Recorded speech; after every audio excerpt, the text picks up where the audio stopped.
Hello and welcome to my morning note. Let's talk about Spain. Even with the latest developments around Italy, Spain still appears to be the pivot of the Eurozone crisis. It still appears that it's in Spain that the future of the Euro will be decided.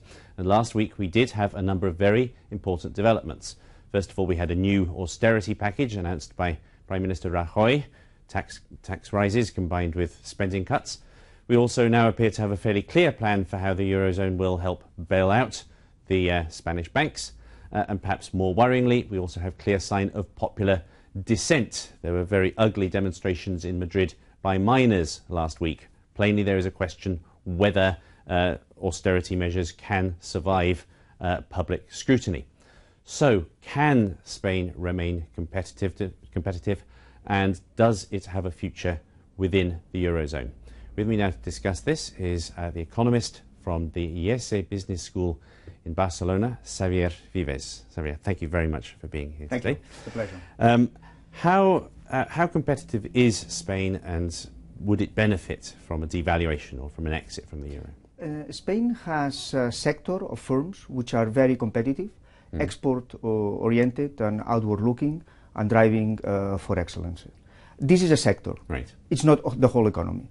And so Spain still would benefit from a devaluation because this export sector has to grow to make the Spanish economy grow. Okay, let's take a look. This is a chart you've provided with us. This is Spain's share of the global merchandise exports market since just about entering the euro, basically. Yes.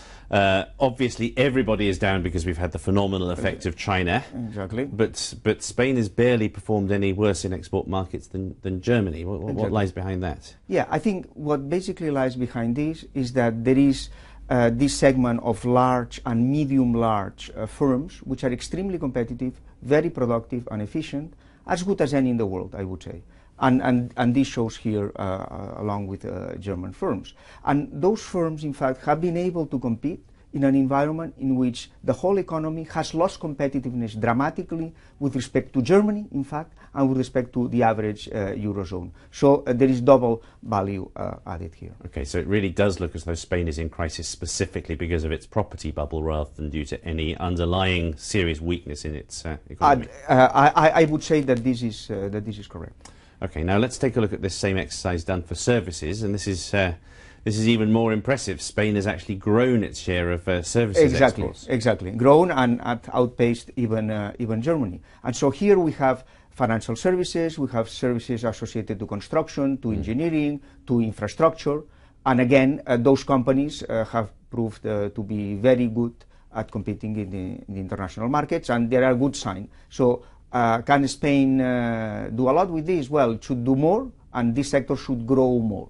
And this is where the future of Spain lies. So why is there even a problem, given that we do appear to have a very competitive export sector? What are the things that Spain needs to change or to reform? Well, it obviously is in crisis. I think Spain should basically have a very ambitious, should push for a very ambitious reform package like Sweden did in the 90s. So this means introducing competition in the service market, reform completely labor market, public administration. Sweden did away with civil servants except for judges. It produced agencies, public agencies with well-defined objectives that then could perform, increase productivity in the public sector.